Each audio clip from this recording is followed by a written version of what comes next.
Good evening, everyone. Welcome to our program tonight. We are back in session.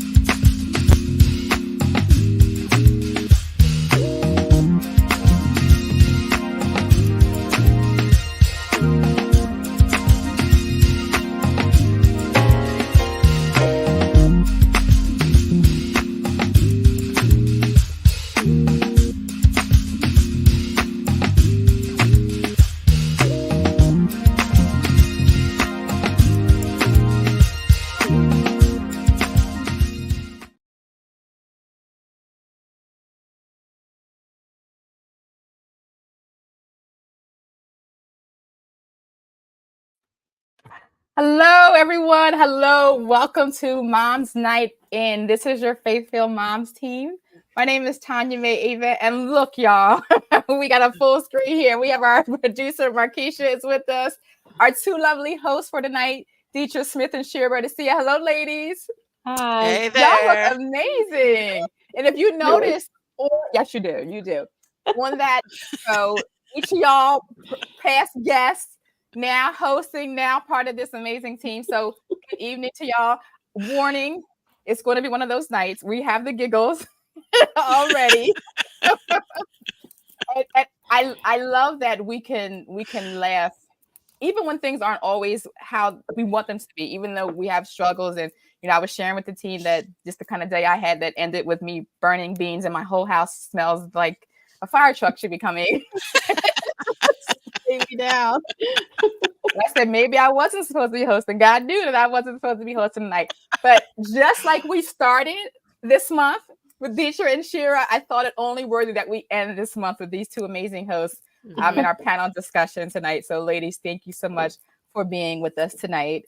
And to you all who are joining, I see on the chat Shannon Davis is back with us. Good evening to you. Nicole from Woodbury is on as well. Sheila. So Sheila, I want to make sure I shout you out. We saw Vicky at an event this week. She's like, my cousin has been joining from Georgia every week. And we said, what's her name? She said, Sheila. Sheila. I said, yeah, we see her every week. Yes. Welcome. We now know Sheila. We now know your connection. Hi, Sheila. Hi. Thank you so much for joining us. And for those that join every week and don't say hello, maybe tonight will be the day you say hi to us. Maybe tonight will be the day you jump in the chat and say hi. But regardless, we thank you so much for being here. We thank you for joining us. This is April 30th. We've gotten through another month with an amazing topic, autism spectrum disorder. We have been having and featuring moms of children with autism all month in recognition of Autism Awareness Month. And as a reminder, autism spectrum disorder is a neurodevelopmental condition that affects a person's capacity for regulating behavior, effectively communicating, and processing information. And we want to always share that it is important to note that autism looks different on each individual, and each individual has their own timeline, their own just their own journey. And so it's important not to compare your journey to anyone else's journey, because it is a spectrum. So everyone has their own point on the spectrum that is individually theirs. So please, if you know someone, a family affected by autism, please share this with them, invite them to join us. I'm telling you, it is going to be a great conversation. We have a room full of people.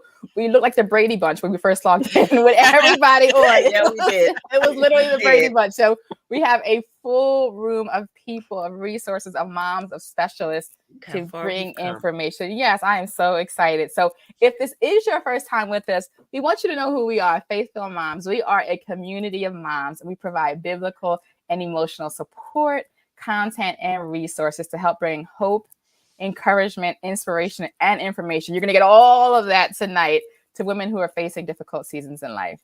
And so if this, again, your first time joining us, please visit over to our website at www.faithfilledmoms.org.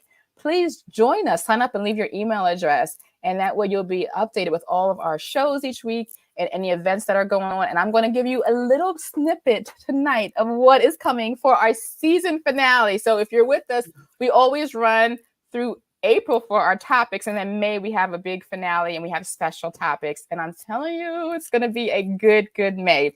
So we're starting off our first show. We have a Where Are They Now, where we're bringing back LaToya Hammond from our divorce series, I think 2 seasons ago, Tamika Collick from our women's health issues. We want to get an update on her scoliosis and her Yes. if she had surgery. We're like, we want to know. Yes. And Tabitha Williams, another favorite from our women's health issues. If you remember Tabitha, she had alopecia, and she shared her story. Well, she has a whole new, not life. I don't want to say new life, but it is her. she She has a texted whole me. nother story. Like she Yeah. wrote another chapter. You'll want to get her update. You'll want to Yeah. smile and cheer her on as she gives updates on what's going on in her life. And then Veronica Wilkinson, who's going to be joining us from our child health issues and giving us an update on Noah. So that's going to be next month as well. We do have a special impact guest we're bringing. If you were with us for our miscarriage series, Tashia Coates, and I know she would be chatting and join us, but if you remember her story, she had triplets. She was pregnant with triplets and lost babies in utero. So she is coming back to share her story as well. And then for our specialist that we're bringing, we are doing a show about addiction. So that's stemming from our child addiction series. If you remember, Nicole Johnson was our specialist, and she got to talking about some addiction. And we're like, we want to get into this further because we all may have an addiction. I know my addiction is to sugar. Some of us are addicted to electronics, to our phone. There's food. There's many different things that we can be addicted to. So we are bringing Nicole. We are going to break free from our addiction. So join us for that special. We also have I kind of like eating my feelings sometimes. I'm not even gonna lie. And I'll eat for your feelings too. You feeling sad? Come on, eat this pie with me. You're going to be delivered from that. Come back next month, Markeisha. I need you to come back so we can bring some healing to you. We have a women's health special, always a special in May. We're bringing Evelyn Cannon back. Is a nurse, a local nurse here with amazing information and resources. We're going to talk about testing, some of the testing we should be doing as women and even men. So we invite men back as well, but we're going to have a full health series there. We are bringing back some of our grief specialists. Quantrilla is coming back from our miscarriage series. Paula coming back from our death of a mother. She was one of our guests there. And then we have Leah Turner, who wrote a book called The Freedom to Feel, Finding God in Grief and Trauma. So we're having a special show just dedicated to grief and how we're walking through our grief. So May is going to be amazing. You must join us. Sign up, Faithful Moms, or put a reminder every Tuesday to join us here at 8 p.m. Eastern Time. And we would love to have you. So again, those that are joining, thank you for joining. Mother Elaine, I see you on. I see Diane is on. Good evening. Good evening. And Chris is on saying hello. And Vicky is on. Yes, Vicky, your cousin Sheila is on. So we have the two cousins here. Love it. It's a family show. Yes, it is. So Markeisha and I are going to say goodbye. Like I said, we are leaving this in the most capable hands. Isn't that crazy? I don't know about that. I get to watch backstage tonight and just be a guest and enjoy. So I'm excited to hear the show. So ladies, Markeisha and I are going to say goodbye. Goodbye. And it's all you. Don't go far. Take care, ladies. Good night, everyone. Yeah. Good night. Shira, see how they do us? Yes, that's see how they do us. They just do us dirty. Just come and leave. It's okay, Dee. We're going to be all right. We're going to be all right. But yes, tonight we have an amazing array of guests coming back and some coming for the first time. And it's going to be so awesome to hear their stories, to hear where their children are now. And I just love so much that this tonight is about all children diagnosed with autism and their adults. Yes. So it's going to be phenomenal. We have Faith Evans. She's going to be coming to talk about her son. We have Yolanda McKinney. She's going to be coming. And we have a new guest, Rhonda Wagner, who's going to be coming and talking about her son as well. So if we could bring those guests out, we can't wait to jump right into their updates. It's going to be awesome. Hi, ladies. Hi, ladies. Hi. So we're looking forward to hearing from you, ladies. We're going to pray and we're going to jump right into it, okay? Dear Heavenly Father, we thank you for this night. We thank you for this time We thank you for these wonderful women, these wonderful moms, God, who have been doing an amazing job with their adult sons, God. And we can't wait to hear what you have given Yes. them to impart to us tonight, God. We ask that you be with us, be with our technology, God. Allow nothing to be missed over the airways, God. And we pray most of all that something from tonight grabs a hold of an audience member, Yes. encourages someone, gives someone hope, God, gives someone information that they need. Um, Raising their child diagnosed with autism, God. And we thank you for everything. We will be Yes. careful to give your name the glory, honor, and praise. In Jesus' name we pray. Amen. Amen. I am Amen. really excited about this because Mm, well, Shira, you're almost there. Like your daughter mm-hmm. will be a senior, right? In Yeah, high it's school. terrifying. And and my son Miles is 13. So Mm-hmm. Shira and I have been talking. I've been getting little nuggets from her about transition and when I should Mm-hmm. start. And, you hear so many things. And quite honestly, um, the school sort of gives you the bad, not necessarily like, Mm-hmm. you know, it's going to be great. Like you don't necessarily hear that. Yeah. So I know Shira, I know both of us are excited to hear what all Yeah. of the moms have to say and to share their stories about transition and Yeah. things like that, transition from high school to whether it's being in the workforce or in college. Mm-hmm. So we are happy to have you all here with us today. So we just want you guys to share a little bit about yourselves. So Rhonda, why don't you start us out? You're new to Faith Filled Moms, so why don't Yeah. you share a little bit about you and your family? You're on You're mute. on mute. That would help. Okay. I'm so excited to be here. Can't you tell? I have on mute. So, it's nice to be to see new faces and familiar faces. And so my name is Yes. Rhonda Wagner, and I am a faithful mom. So I Yes. love that. Amen. I am a faithful mom Yes, of you are. four, and married to my high school sweetheart, Tim, going about 31 years now. And this is our family. Aw. We have Beautiful three family. sons and a daughter, two grandkids. Um, you see a picture of my two granddaughters, Aspen and Azar, my son's children. Aw. One picture was at Keenan's graduation. Mm-hmm. And so, I mean, here we are. I'm this mom of four boys and a girl, and I happen to be a Gigi. I go by Gigi, y'all, not G Me mom. too. All Me right, too. I'm a Faith I in the love Gigi. it. house, sister. Yes, I was not ready for grandma, so I just adopted Gigi. And I came to find out, listen, in Hebrew, it means warrior. It's like a good Yay. name. Yes. See? Yes. So Nice. here, Gigi. I'm straight with Gigi. Okay. Um, I have a background in wellness and love ministry, love serving the Lord, love ministering to the body, have a heart for Awesome. advocacy. And so, being a faithful mom of an adult on the spectrum, you get Mm-hmm. plenty of opportunity for all of those things to Yeah. walk Yes. in faith, to do ministry, you're ministering to your family, and to advocate, to be a voice in that community. And so I'm excited to be here to share our journey with you and to glean from others as well. So thank you so much for the invitation. Yes. Amazing. Amazing. Thank you for joining us. I mean, I'm excited. I mean, we already talked, but I'm still excited. Yes, we do.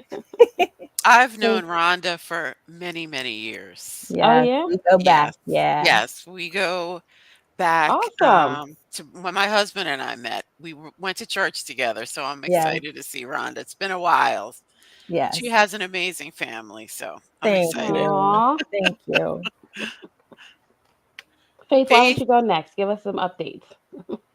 Um, my family grew a little bit.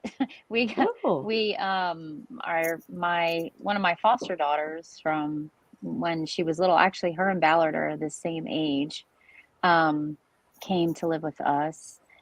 She's married and she's got 3 kids. She's not in any of those pictures, but because it didn't happen when I sent the pictures. No. But um, Oh, but she's now living with us, and Ballard's doing amazing. I'm super proud of Ballard.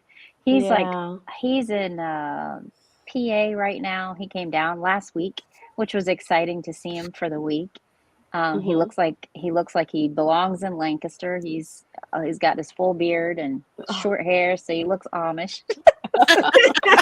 but but he's doing really great. I mean, I can't wait to tell you everything he's doing. I don't know if you want me to tell you now, but but We I'm got just time. really We got time. excited.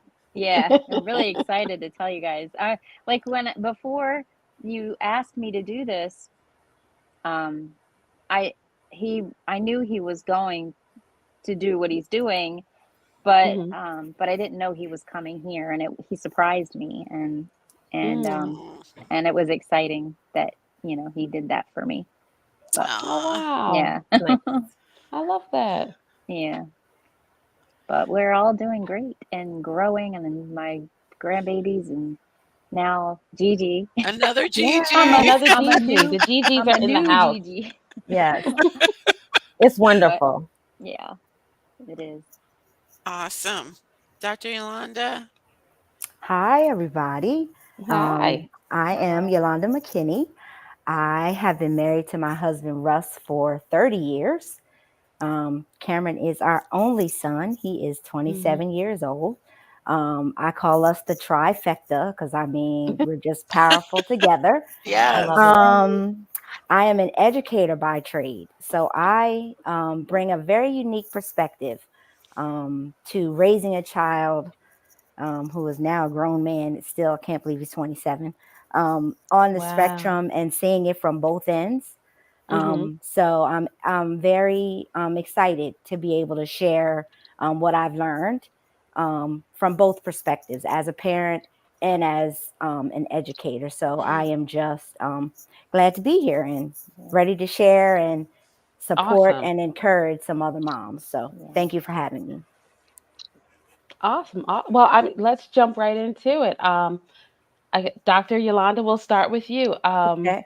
Talk about some of your approaches to transitioning from high school to um, the workforce or higher education, kind of like how your family approached that with your son. So I'm a firm believer that the best way to find out what's best for Cameron is to ask him. And that took me a while That's good. because I was always in this push pull of independence versus I always want to take care of my son, but realizing I Hmm. can't always be there for my son.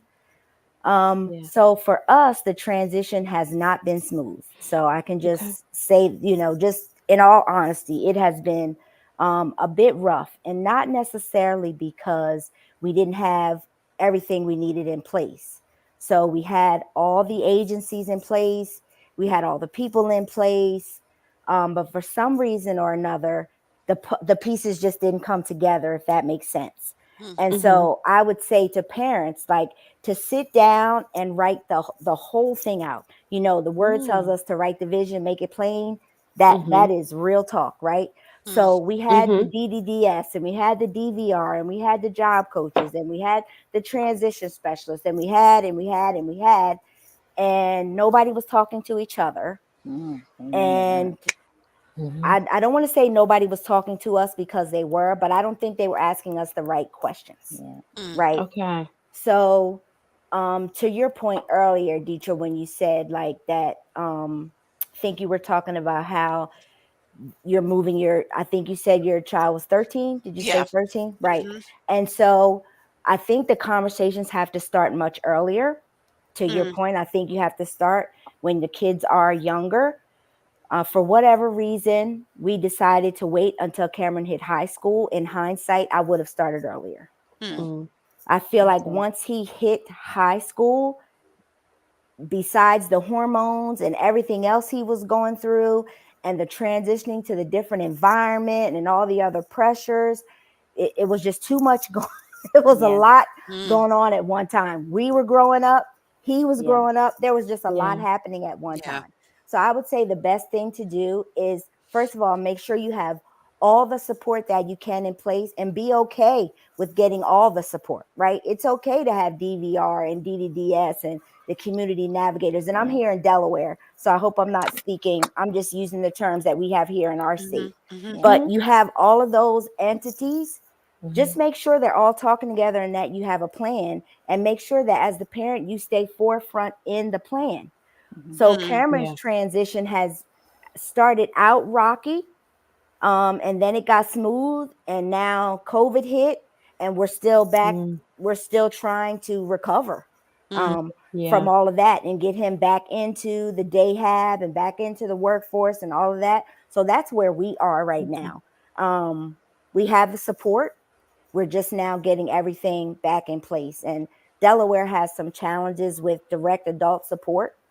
And Cameron does require a job coach to get started. Okay. Once he gets started and once he knows his expectations, he's off and running. But the job coach positions are difficult to fill. So we are still in transition and just working very hard every day to find him secure employment. So I could say a whole lot more, but I'm going to allow the other moms to speak, and then we can come back around. Yeah. But it's interesting that you say that. Just real quick, that's something that I'm seeing a lot of here in New Jersey as well, is that we're having an issue with support staff, even at the high school and the school district level. I just see a lot of vacancies, a lot of concern. Us, the moms in the special education department, we're just hearing a lot about issues with support staff. So it seems like that is continuing to be an issue across the board. And we will have specialists on a little bit later in the evening who will be able to speak to some of that from a New Jersey standpoint as well. But Rhonda, how about you? Yeah. Well, I can say just from the start, I concur with a lot that Dr. Yolanda shared in regards to Keenan's transition. Like I shared, Keenan is, he'll be 24 this year. Okay. And he went to Burlington County Special Services, and he did well. He loved school. He graduated in 2019, and we opted to put him into transition program there at Burlington. That was his community. That's where he was familiar. That's where his support system was. However, there was a change from his programming where his high school program was all specific for the spectrum disorder. However, when he went to transition, it was multiple disabilities. So his whole structure changed. And that just took Keenan into a place, really, I mean, we're here to share our story. It took him to a place that we really had never seen Keenan. Wow. The change in schedule, the way that the day was formatted was very challenging for him. And I was in a place where I wasn't used to getting calls from the school. Keenan went through high school, junior high, without a lot of behavioral challenges, issues. We had our IEP meetings, and, we had a couple bumps through high school is what I'm saying. When he got to transition, it's like everything slowly started to unravel. Keenan is non-speaking. He has, communication abilities, but it's very unreliable. What we saw in transition from 18 to 21 is that Keenan just lost a lot of words. And I, reflecting back, really believe it had a lot to do with the change in his structure. And so I really can concur with a lot that Dr. Yolanda is saying. And what I would attribute a lot of it to, I would like to hear what Dr. Yolanda says, but that 18 to 20 is, for me, it seemed like a huge hormonal shift for Keenan. And our boys on the spectrum, they go through that hormonal change later than our other sons. And not a lot of people tell you what's going on with that. And so you're kind of figuring it out on your own. And so transition, you need to prepare. I Hmm. agree with Dr. Yolanda. You need to Yeah. prepare. You need to take advantage of as many resources as you possibly can. And you need to continue to advocate. I think looking back, I've always been a strong advocate for my children, my kids. Never miss IEP meetings, always Mm-hmm. uber prepared. I'm that type 1 personality, uber prepared. But I think that what happened was because Keenan had such a really good high school life. Like, we didn't have a lot of challenges. I was not prepared for when they said he Hmm. was being disruptive. I was not prepared for when they were calling me saying, we need you to come to the school. I was not prepared for them saying things like, we had to use a restraint. Keenan had never had to have issues like that. And so we really had to just evaluate the programming. And what we ended up doing is going back to his old programming and asking them to take him back into his old environment. So Hmm. he left Okay. transition and went back to the autism spectrum program in his old school, and they just revamped it. He was still with peers, he was still in 18 and above, but they had been working, the school system had been working on extending their autism program beyond 18. And so he came Okay. in at the floor, and it wasn't as organized as it could be, but that was 2019, and we all know what happened in 2020. So Yeah. he actually had went back to his old program in January of 2020. He was going back, transitioning back to his old school. He was going to get a familiar teacher, and then we went into the lockdown. And so once we went into the lockdown, it was hard for us because all those behaviors that we weren't used to dealing with, we now had to deal with no support, Hmm. with no support. And looking back, and then I'm going to probably pause and maybe ask our questions. One of the other things that I felt like didn't prepare us as much for transition was because Keenan didn't have a lot of behaviors in high school, we didn't take advantage of a lot of the system, DDD and perform care. So when he got out and we had to apply for DDD again, they make you reapply now, and they changed a lot of things. You have to reapply.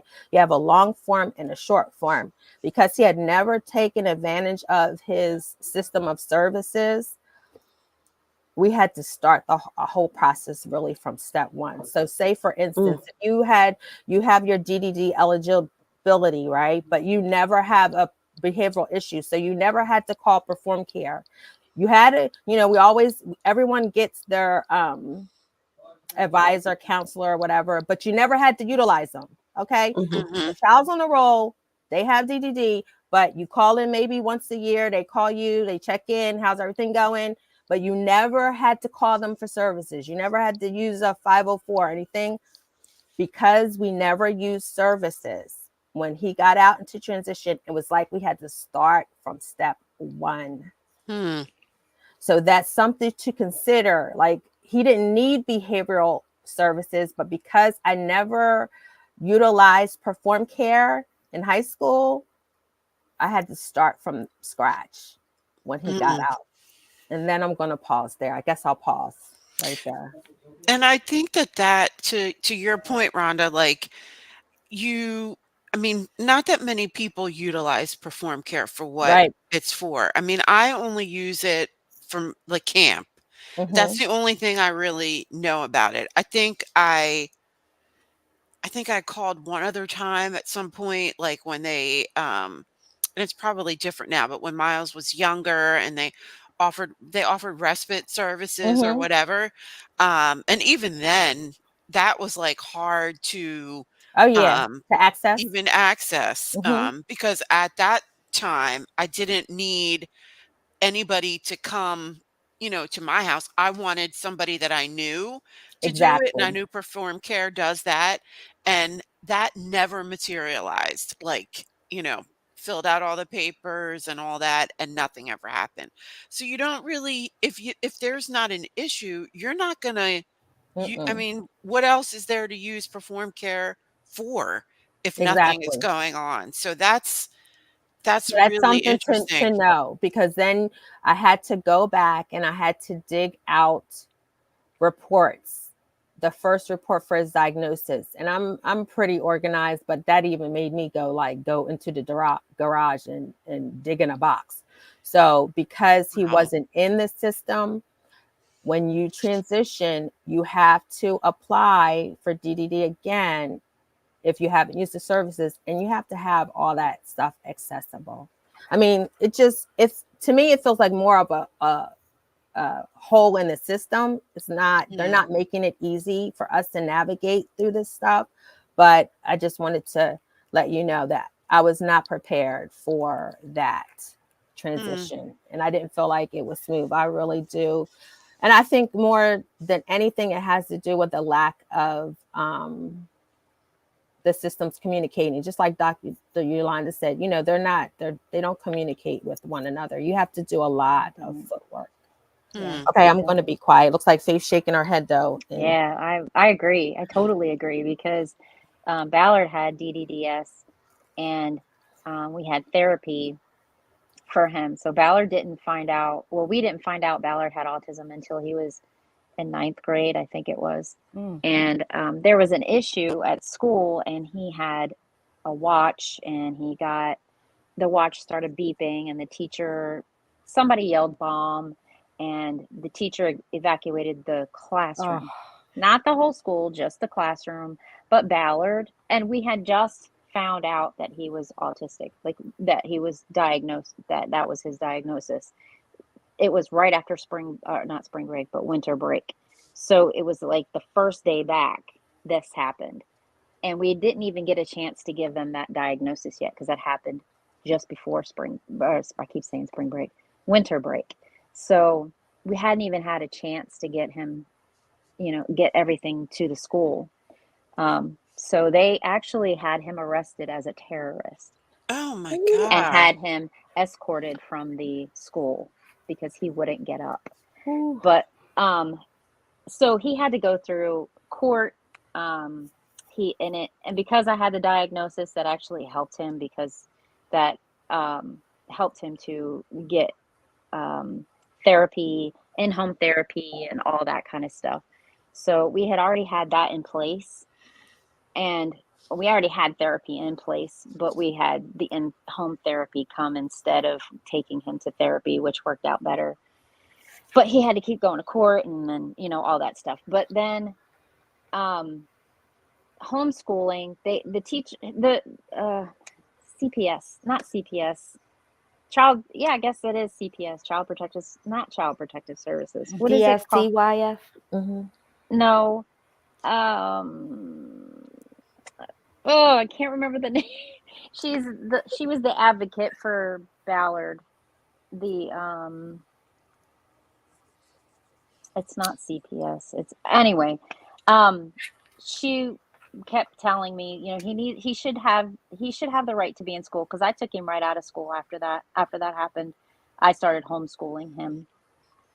And and now, mind you, I don't have a degree of any sort. I'm an administrative assistant. That's it. That's the only degree that I have.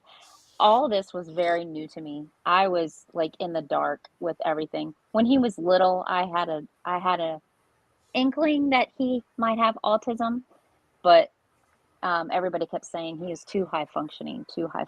So so when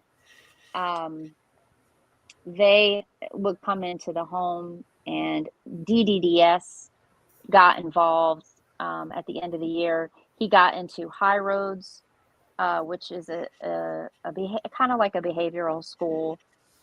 He did excellent there. He actually loved it there, because they worked with the kids. It was more one-on-one type of deal. So it catered to him a little bit better than public school did. And so when he graduated, though, and that transition was happening, he graduated during COVID. So in 2020 was his graduation year. So he didn't even get to walk, which he didn't really care anyway. He didn't want to walk in front of everybody. But he it was like DDDS. We had one person come out, and then nothing for months. And he didn't get into High Roads until that year, like October. Like he was still in public school until because they had to put him back into public school in order to get to High Roads. So he had to be in public school, which I hated. I don't like Woodbridge schools. I don't know if you guys know Woodbridge, Delaware is where I'm at. District, but they're awful here, awful schools. Don't ever send your kids there. But they worked with him though, which was good, and it was a new principal. I didn't like the old one. But when he got into High Roads, it was a whole different, road for him, a different, he was doing so good.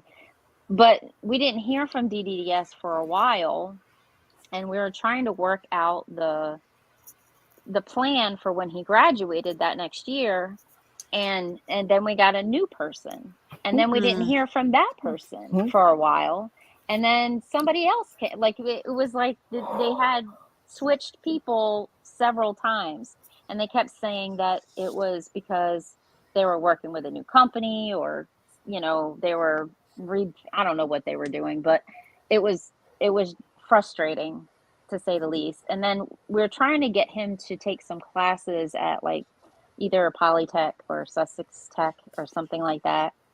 And he went to get to take a test and have it, and do all that. But I don't know if he did well, but he never ended up doing that.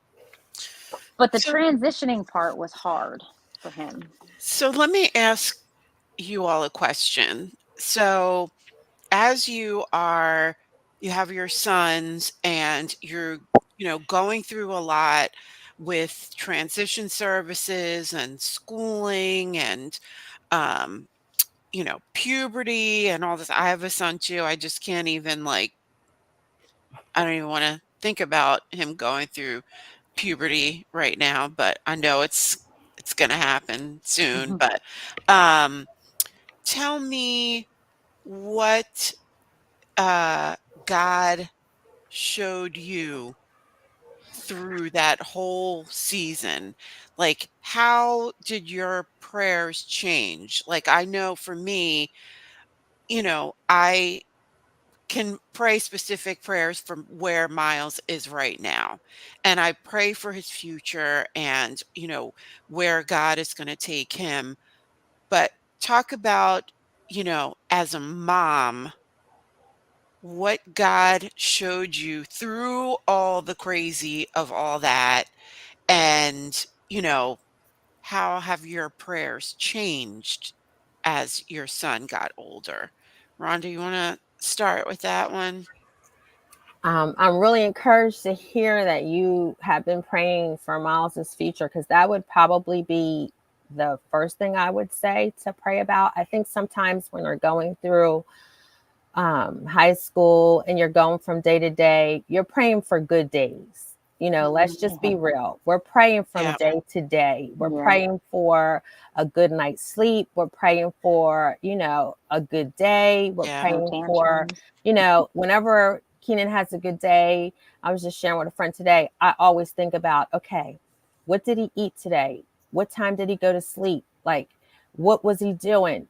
Because you're always thinking about the sensory. You're always thinking about the food. You're always thinking about the interactions. And so you tend to get caught in the day-to-day. But I'm encouraged to hear, Dee, that you're thinking about the future, because that would be what I feel in transition. The Lord's been speaking to me about is, Rhonda, ask me for wisdom, ask me for discernment, because we just had a major shift. Keenan was in an adult program that was referred to us by one of his former teachers, and I was so excited for him to be there. Share just since our last conversation, and we had to make a sudden change in him being there, and it kind of, it shifted me when you're feeling like you can finally kind of just like breathe, and then something kind of like takes the feet from underneath of Yeah. you, it Yeah. takes you a minute to regroup. Mm-hmm. And so when I was speaking to the Lord about it, he said, you got to pray for discernment. So I would say discernment, and then calling those things that the Holy Spirit reveals to you, because that's the other thing I've been talking to the Lord about. What is your plan for Keenan? What's his strengths? I Mm. focus on his strengths. What's his gifts, Lord?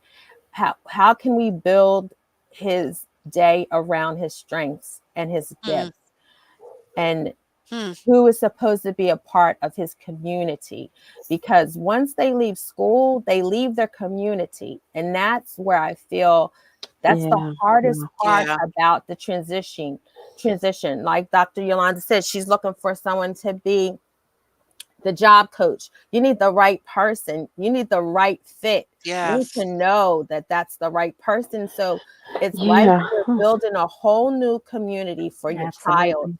And you have to know who God is calling to walk alongside your family on Mm. this journey. And it's not Yeah. always easy to figure that out. Yeah. Anybody else want to chime in? Dr. Yolanda? So I think my prayer has changed to, Lord, allow me to see what your plan is for Cameron, Mm. similar to what I just heard from Rhonda. Like I know I live by Jeremiah 29:11, that I Mm. know the plan that God has for me. Mm-hmm. And so I want to remind myself that God also has a plan for Cameron, and it might not necessarily be the plan that I have for Cameron.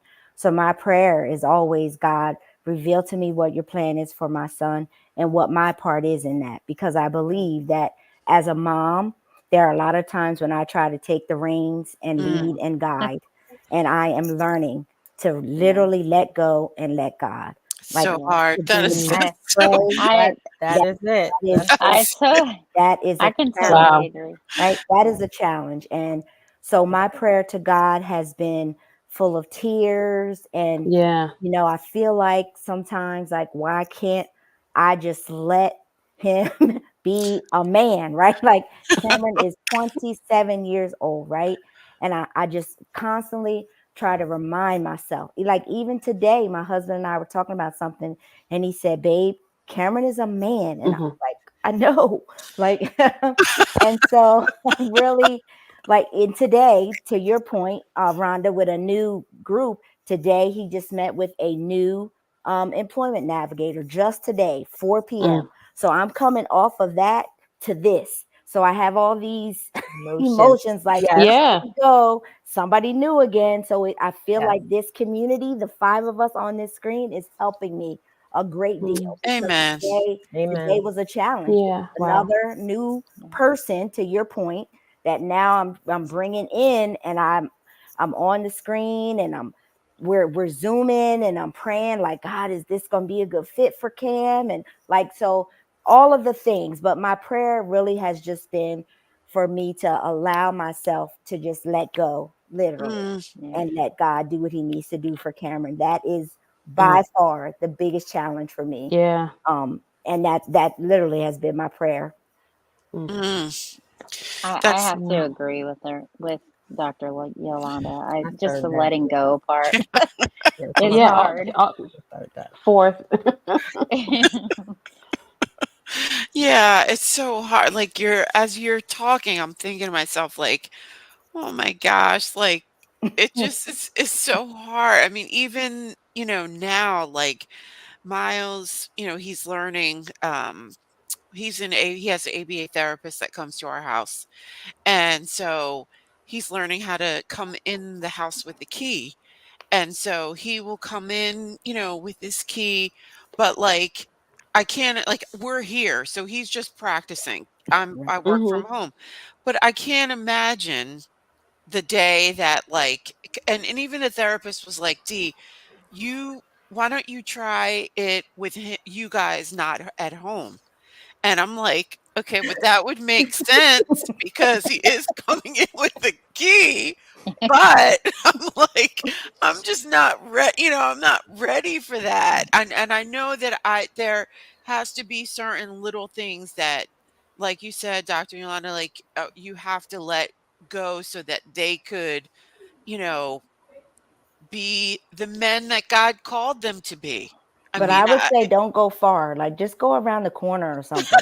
That's what I did. Amen. I didn't go far, right? Like that whole, Cameron taking the paratransit by himself and getting himself up and ready. Yeah, I'm all for it, but I guarantee you I was right around the corner just in case, I didn't like what the driver on the bus looked like. Like that's a whole, like I don't know, but like Cameron takes the paratransit, that's a whole nother transition that I had to deal with. Like, wait a minute, like I'm not driving him. Like what if the bus is late? Like all this stuff. So I was like, I'm right around the corner just in case stuff didn't go right. I'm watching the ring on the doorbell, the ring camera, like, okay, he's there. The person came. Like, I get it, but I would just say don't go too far the first time. Like just go like right around the corner.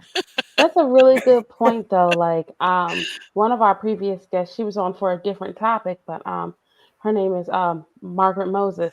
And she's often says that nobody thinks about the transitions that moms go through when their children go through transitions.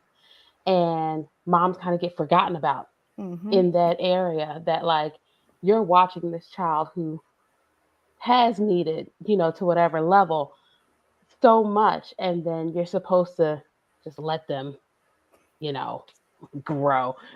You're like, no. And let them grow. And it does. And Dr. Yolanda, I just like that completely resonated with me. Like my prayers lately have been, and I almost feel bad sometimes, but I'm like, my prayers have just been filled with tears. Like as I try to like reckon with her adulthood. Like and I'm just like, God, I need help. I need help to grow in this area because I gotta let her grow up. I have to.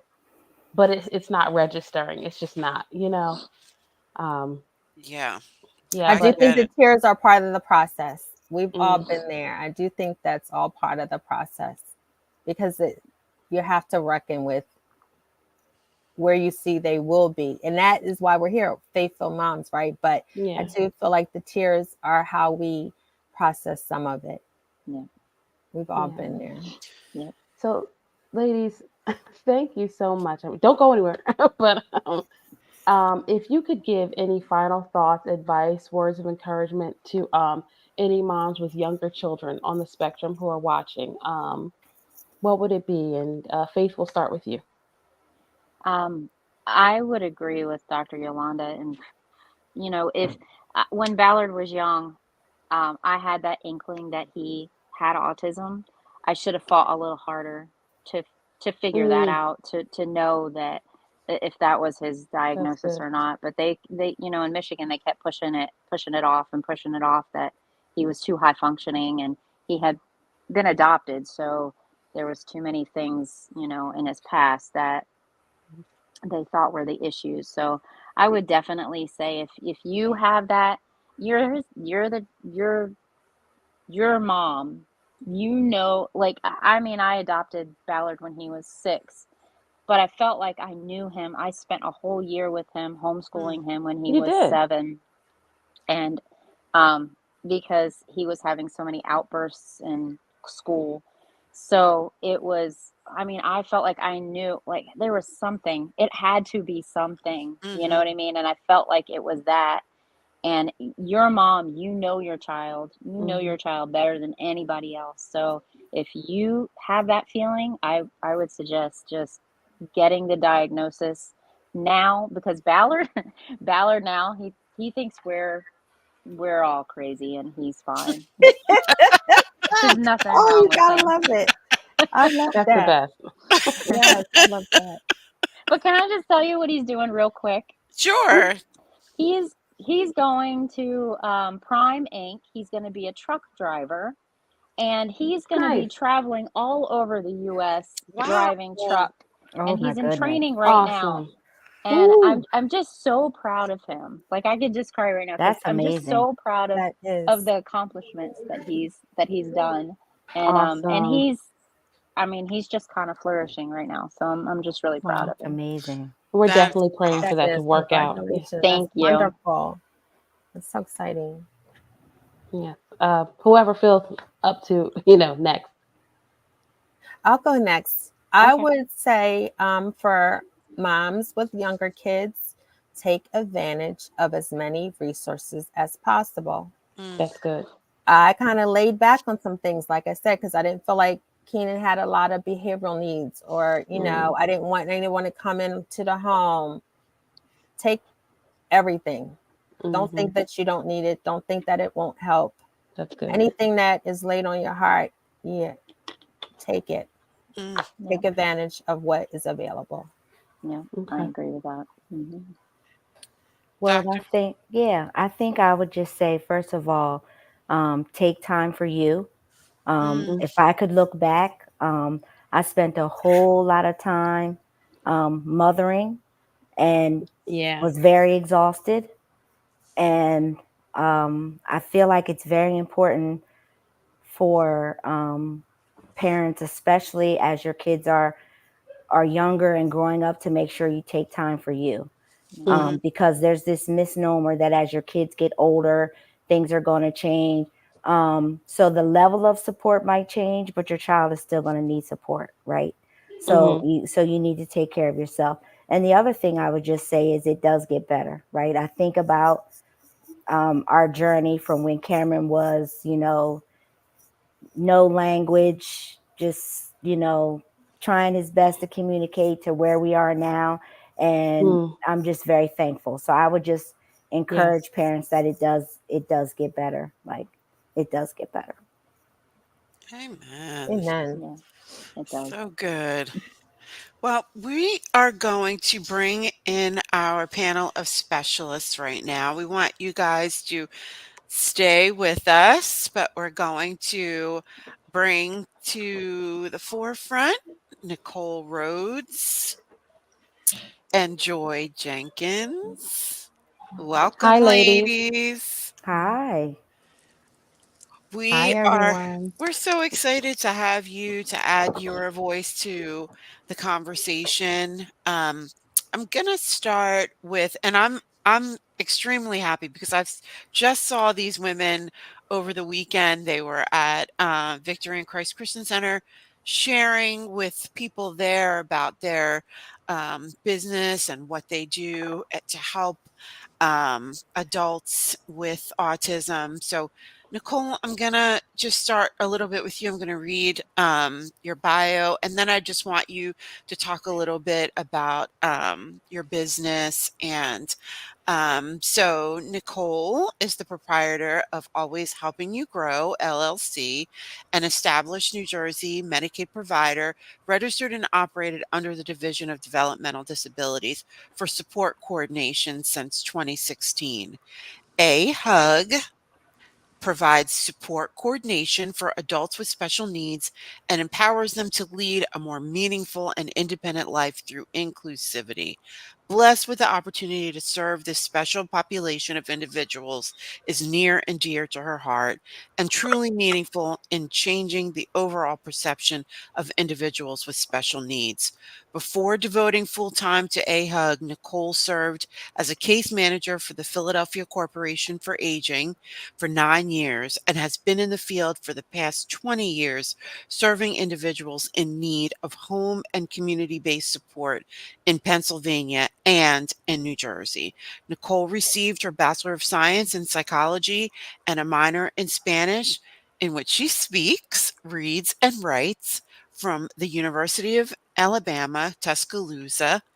She says, roll tide, right? Nicole is no stranger to serving. She serves as the student coordinator of community service for both the African American Association and the NAACP chapters at the university.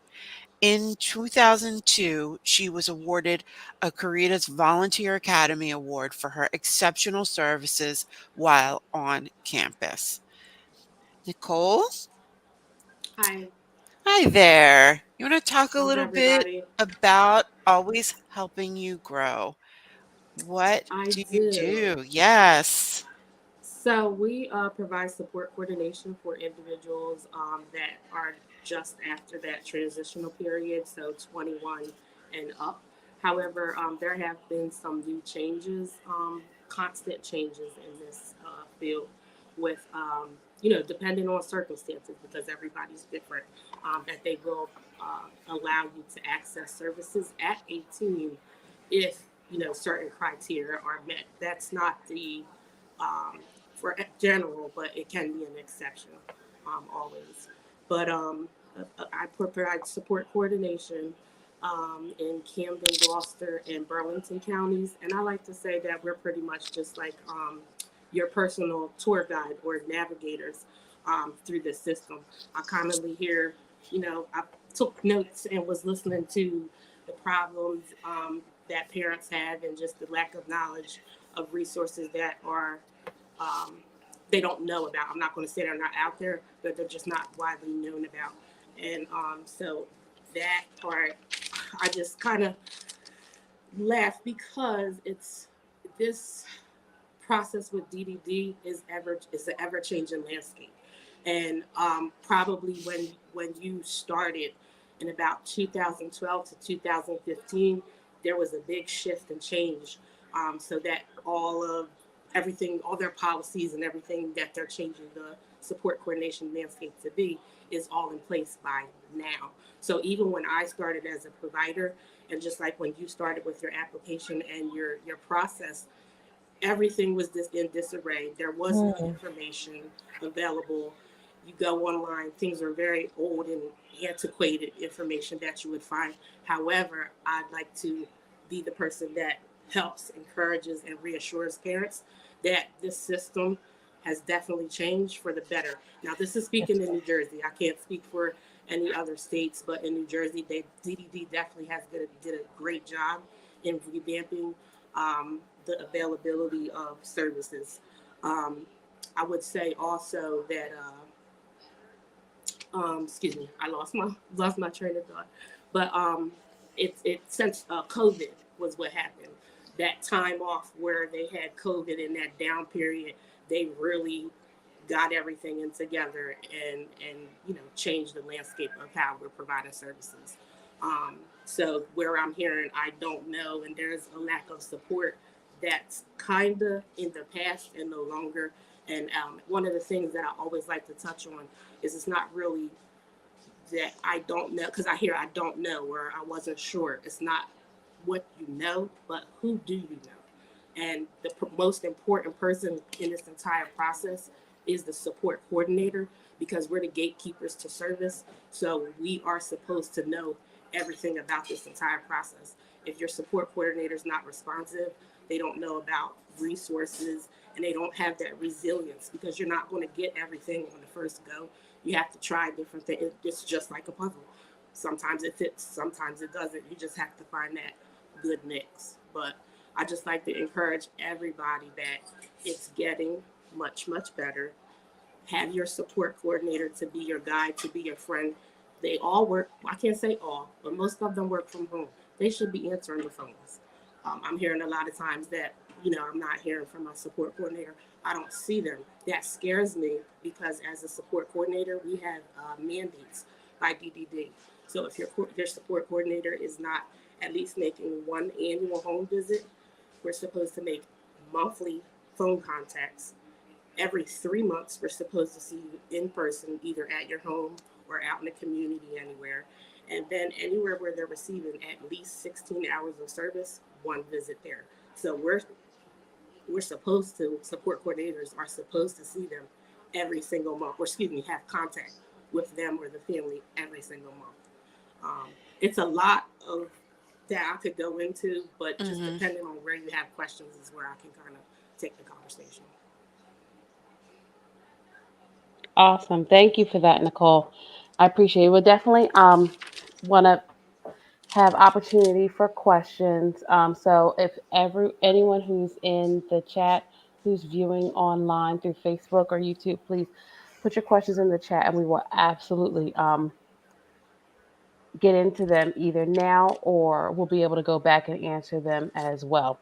I wanted to introduce our other specialist tonight, Miss Joy Jenkins, um, and read a little bit of your bio as well so that you can talk a little bit about your services um, that you provide. Joy Jenkins is not just your ordinary advocate.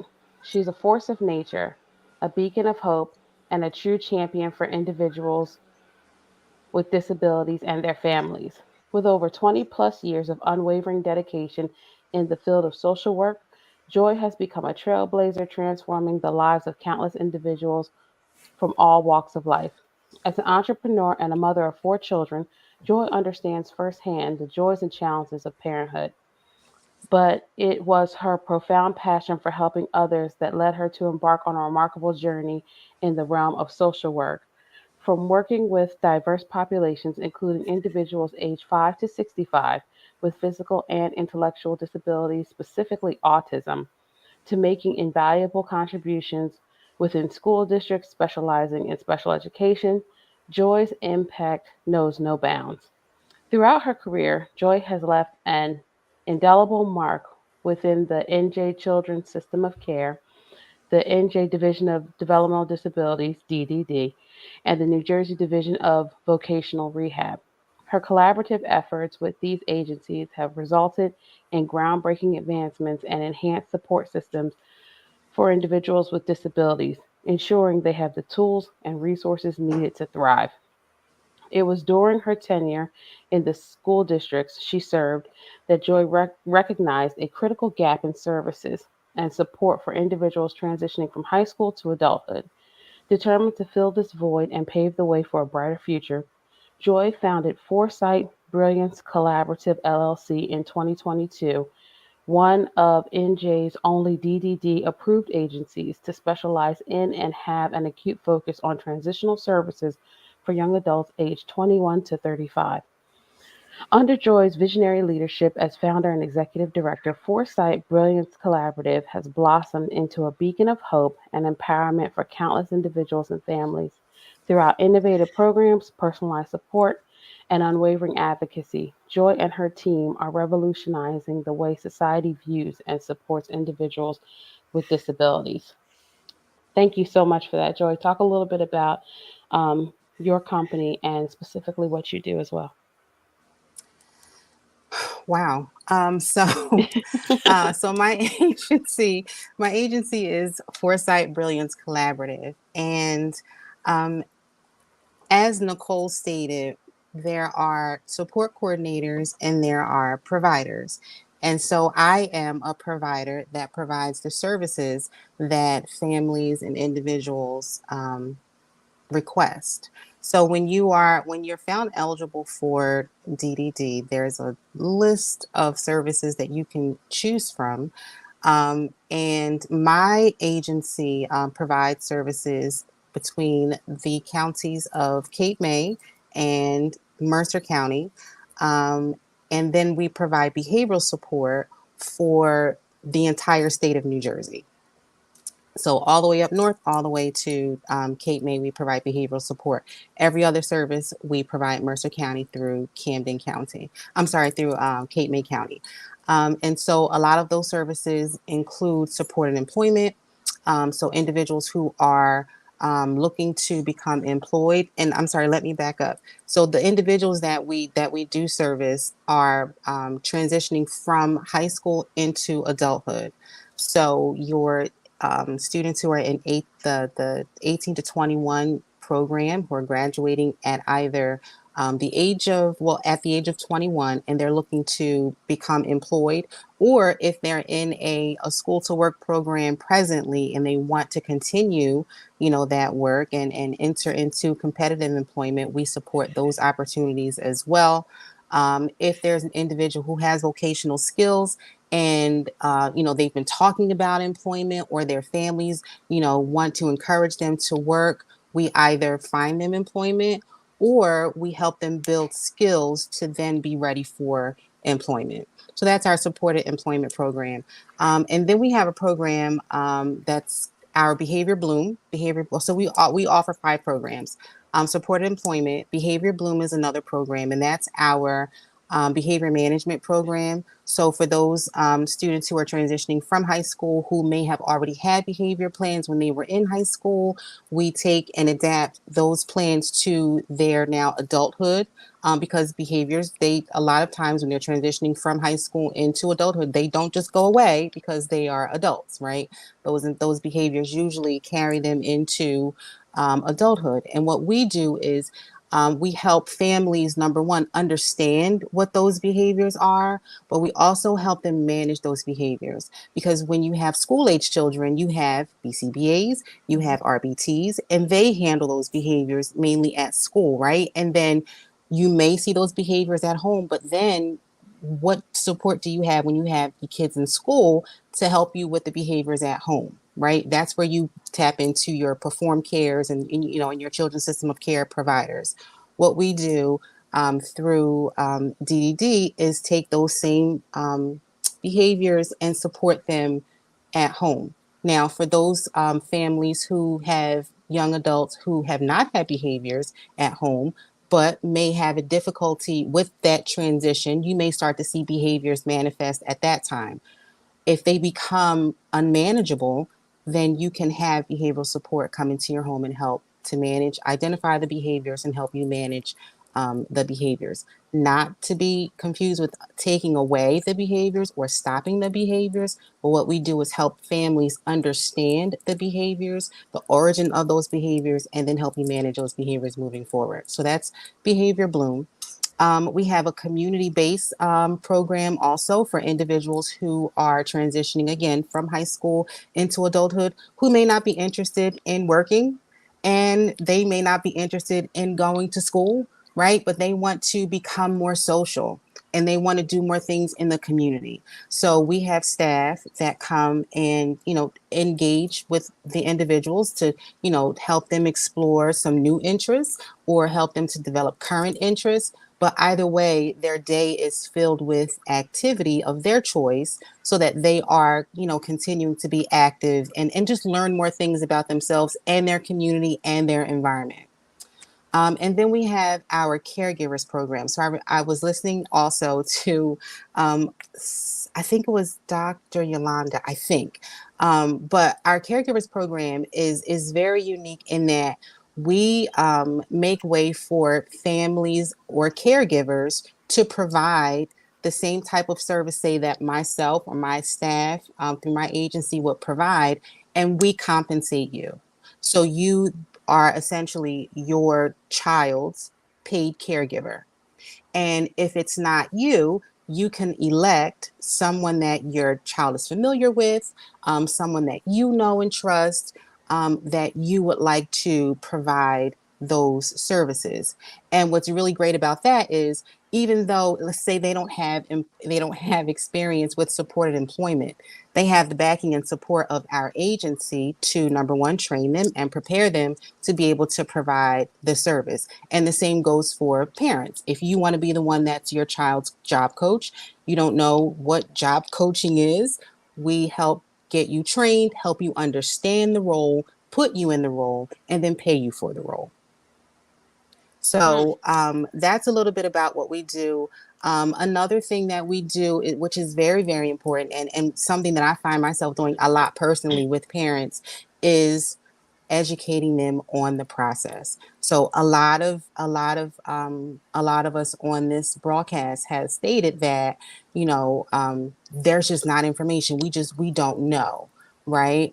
What I spend a lot of time with parents on is just helping them to understand the difference between your school entitlement services versus adult services, right? Going from this structured day that you know what to expect to moving into adulthood, where even our days a lot of times are unpredictable. And so your child's days are going to be unpredictable, and helping them to kind of filter those feelings through what it is that you're seeing your day to day, because they're going to be adults. Like they're going into adulthood. That's not anything that we can stop. And so we kind of help you navigate those feelings, the people, the systems, the words, the acronyms, just like all of the things, that could become overwhelming and really make you want to, just kind of shut down. So that's what we do at Forsight Brilliance Collaborative. It's awesome. Thank you. Am I able to just chime in real quickly to say that too? Services, like I said, every single individual that is receiving DDD services has to have a support coordinator, but it's very important too that your support coordinator have a good rapport, a working rapport with the providers. And I closely work with Joy and a couple of other providers because they're not the same. All support coordination agencies are not the same. Just because they're bigger or just because they serve a larger capacity, doesn't make them better. Again, it's about the quality of information that they're able to provide to you, the resources that they can connect you to. And like I said, just taking that difficulty out of navigating the maze of this entire process. It does not have to be difficult if you're connected and hooked into the right providers and sources that come through your support coordinator. But Joy and I work very, very closely together. Awesome. Thank you both for that. A wealth of knowledge, and especially as we're talking about adults with disabilities and children transitioning to adulthood. Is there any way we can give out information? Because I guess if anybody has any questions, the application, even where to start, a starting point, I have tons of resources that I can provide. Yes. So what we're going to do is, and we encourage everyone to please check out the Faith Filled Moms website, faithfilledmoms.org, where we will have a resource page, which will have a myriad of our specialists throughout all of our seasons and topics. But yes, we'll be able to provide resources on that page from the specialists that you see here tonight, Nicole and Joy, and we'll be able to connect you in that way as well. We want to open it up for any questions, any comments, anything that kind of stuck out to anyone. And as well, if you have any questions or comments in the chat, please put them in. I do see one of our previous guests, Dayneen, on. Hi, and it's so great to see you. I'm so happy you were able to join tonight. She has a young son who's diagnosed on the spectrum, so it's awesome that she was able to be on tonight. Are there any questions or comments? Our panel of moms, do you have anything you'd like to add, or are any of you coming to Delaware? Because Delaware. I was just getting ready. I literally was. You took the words out of my mouth. Yeah, that's my shit. Because I'm the New Jerseyan. To New Jersey. Yeah. I felt like Joy and Nicole did a wonderful job sharing, the steps and the processes that you do have to go through in order to get your son or daughter ready for adult services. You have to choose your support coordinator. You interview people. I went through a whole process. I picked a couple. I took referrals from other parents. I prayed on some things, and then I went and interviewed. You just don't hop out there and pick anybody. Like, I called different agencies, interviewed different agencies, asked questions about their processes, asked them about how many people they had on staff, what was their support ratios to coordinators, to clients. You can ask all those type of questions. I was really encouraged by what they both shared. And then you're trying to figure out exactly what Nicole said. You definitely need a person to help you find out what resources go with your child, what activities should they get connected with in community, what activities, what programs look like they are suited for his gifts, his strengths. That's all things that your coordinator and the agency help you to do. And then in relations to what Joy had shared, I was able to become Keenan's self-directed employees. So I am Keenan's Awesome. SDE. So that allows you to, just as Joy shared, become one of Keenan's providers. You work with the support coordinator. And the way that my support coordinator shared it with me is that it kind of helps the family in terms of, you have providers that only go through DDD, but you might be able, Keenan might want to have something in community that isn't provided through DDD. That's a way for us to have access to benefits in his DDD budget through me being his SDE, and to reallocate those resources to the thing that he wants to do in community that can't go through the system because the provider is not DDD. And so your coordinator helps you figure out all that, figure out what, things in community that are available to you, and you can take advantage of that self-directed program. It allows for your adult child to have more autonomy and choices over their own care as an adult. And that goes back to that thing Dr. Yolanda was talking about, us letting go some of the strings. That's hard. It ain't easy, y'all. It's hard, but that's the way that the state is trying to change the system. And just like Nicole said, yeah, I came in that influx where everything was shifting coming out of COVID. Keenan graduated in 2019 from high school, but he didn't come out of transition until 2022. So last year was really our first, we're just really coming up this summer on our first full year of adult services. And like I shared before, we're in a little bit of transition. The last 6 months he was in a program, ABA, vocational training, and we were getting ready for his next 6 months contract with the provider. And my husband and I decided we wanted to look around. We had some changes. We felt like there were some things we weren't in total agreement with. And so you have that flexibility. So you definitely got to take advantage of your coordinator and help you find the providers like Joy. Thank you so much for sharing that. And I was just going to say that if you're in Delaware, you don't have the same titles as Nicole and Joy. So our Nicoles would be called community navigators. So you do have a person in Delaware that they just don't have the same title as Nicole. They're called community navigators. And then we just have, I think they're still called support providers, like Joy referenced. But so we do have those pieces in Delaware. You just have to know the right terms and how to pull the pieces together. Okay. And I just wanted to share, and this will be a resource that's provided online. But when you were talking earlier, Dee, about, Miles going through puberty and you're just like not ready for that. The Bog Center, which is a really great resource that providers and the division uses for a lot of education for families, for providers, for support coordinators. There's a timeline for parents, if you will. And it starts at the age of 14. So when you guys were talking earlier about, building that community, it really starts kind of where you are now, Dee, with the activities that Miles is in, the things that he's doing. A lot of the things that he does are with other kids that are in his community or in surrounding communities, right?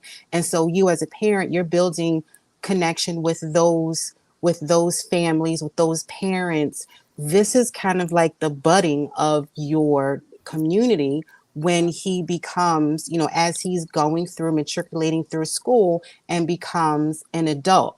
So, of course, like groups like Faith-Filled Moms, sharing information and just really paying attention to the things that your child is interested in now at this age, because these things that he does, and I know Miles, I learned so much about Miles this weekend. He's involved in so many things and is so talented at so much, right? Those are things that he's going to continue to do even as he's an adult, right? So he's going to want to swim. He's going to want to be in plays. hopefully, you know what I mean? These Yeah. are the things that you're cultivating now, that you want him to continue through school, so that when he does become DED eligible and he's able to receive, his budget and get his support coordinator, the providers that you're going to get for him or that you're going to select for him are going to be based on these things that he's doing now at the age of 13, 14. That's good. That's really good to know. Thank you so much, Yes. Joy. Agree. I'm glad you brought up the Boggs Training Center. A lot of people, I'm not going to say they don't know about it, but I don't think parents utilize it as much as they should. There's, even within DDD, there's training for, like, if your child or individual is dealing with pica or choking, they need to have, specially prepared foods. There's all types of training for parents, and I'm not even sure if parents even know this. And everything is free. And they're free. Like, you don't And even they're have to free, pay for it. Yeah, the webinars are free. Are you graduate here? Yeah. It's BOGGS. Yes. Yeah, I saw someone ask that question. Sure. Are there any more questions in the chat? I don't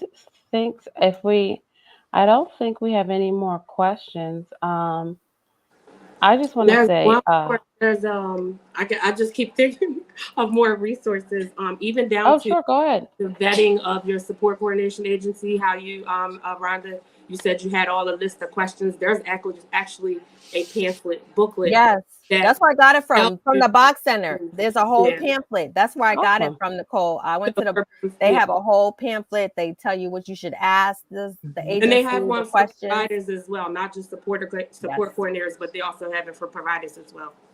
Agreed. Yes. All free. All right, I'm done. No, you're fine. That is exactly what free, this night is for. Yep. Go ahead, Joy. The services I just wanted to be clear for everyone.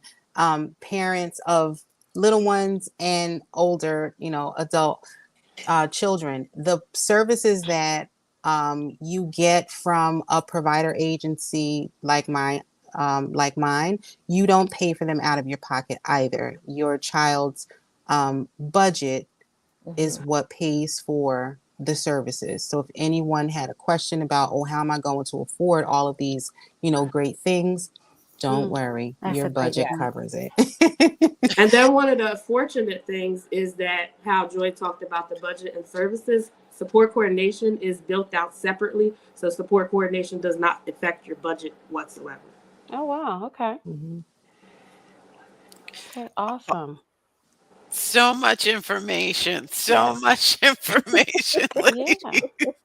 I know, right, Nicole? Me think, like, this is what this night is for. It's about that, like, the whole night. Like, when we were talking earlier with the panel of moms, and then our specialist came out, I just kept thinking, sometimes it can seem so lonely and it can seem so isolating, and you don't realize that there is a community out there. There is this is our village, that you feel like you have to face these things alone, but you absolutely don't have to. Even just in your family, like, there are people out there ready, willing, loving, kind, godly people out there ready to help and assist and want to see your child thrive just as much as you do. And so that's a reminder of what tonight is for me, is that it can feel isolating and overwhelming until you get that reminder. And tonight, for me personally, this was that reminder, is that no, you're not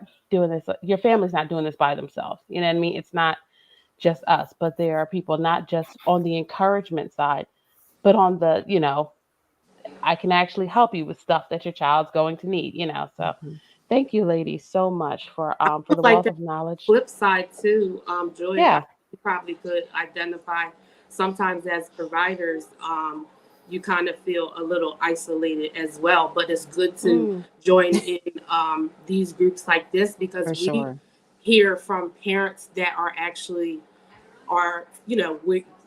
sometimes some parents know the system, if you will, or they know what to say, to get certain things. So it's nice to build a connection with parents that I don't have, service, so that I can get genuine conversation. I can understand the real issues and the real problems that I might not otherwise know, just from talking to my individual. So it's nice to hear on the other end. That's true. And it's easy to you guys just let us know what all the issues are. That's why you paid Mr. And I have them all here. Taking notes, huh? I'm like, oh, okay. I have this problem. Like maybe me and Joy, we just open up in Delaware. For sure. Like all of everything that you guys have talked about, I've just like taken notes on. But at the same time, what you guys have expressed being difficulties and barriers, that's why we're here, right? That's what birthed Forsight, because your complaints and your difficulties, your challenges were the same challenges that I heard from parents who this is after graduation, right? This is after graduation. You're coming in asking questions about, documents that you need for adult services. Right. And I'm like, wait, how come the case manager didn't? Like, why wasn't this done at your exit IEP? And forget the exit IEP. Before that, why wasn't this taken care of? Why didn't you have this information in your child's junior year before they even reached 12th grade, right? Because there's a whole process of things that need to take place before your child even enters a transition program. Yeah. Right? Yeah. And so for me as a provider, that tells me that there needs to be more education for families of children with special needs who have IEPs sooner than high school. We need to have this conversation in middle school, right? And in that conversation, we need to invite the preschool parents. Yes. You know what I mean? So that they can start to prepare themselves and equip themselves with the information over a period of time so that it's not so overwhelming when your child is now turning 21 and the school district is like, okay, see you later, best of luck. You know? Yeah. They told us that we couldn't get DDD until he got into high school, like his senior year. Well, you can't access services. You can't access the actual services. But we couldn't even you can have everything in place. You can apply for SSI. We didn't even. Like that's something that not too many people talk about. Just applying for SSI at the age of 18. Yeah, I completely and totally agree. Like I was literally in a meeting for our CPAD group in my school district, and just talking about my daughter's most recent IEP and how I asked for additional information. And I had started talking about this stuff when she was in 9th grade. And a parent, literally same age as my daughter, junior year, said that if she hadn't heard me speak about those things, she would have never known that they existed. She'd have never known to ask for them. She'd have never, you know what I mean? And I'm like, in your IEPs, this should be general information that you're getting.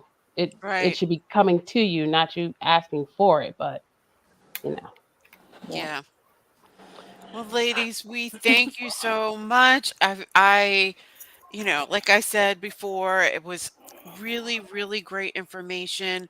We really appreciate you joining us. Shira and I, have learned so much, and I'm grateful for your experiences and everything that you shared with us today. And we know that whoever is listening, that everybody probably had sheets of paper that they were writing down notes and everything else. The note-taking night. Yeah. We thank you, thank you, thank you. And as a reminder, everyone, this month's autism blogs and Mom's Night In conversations are posted on www.faithfilledmoms.org. So please visit our website to watch and read all of them, along with other special topics for the season.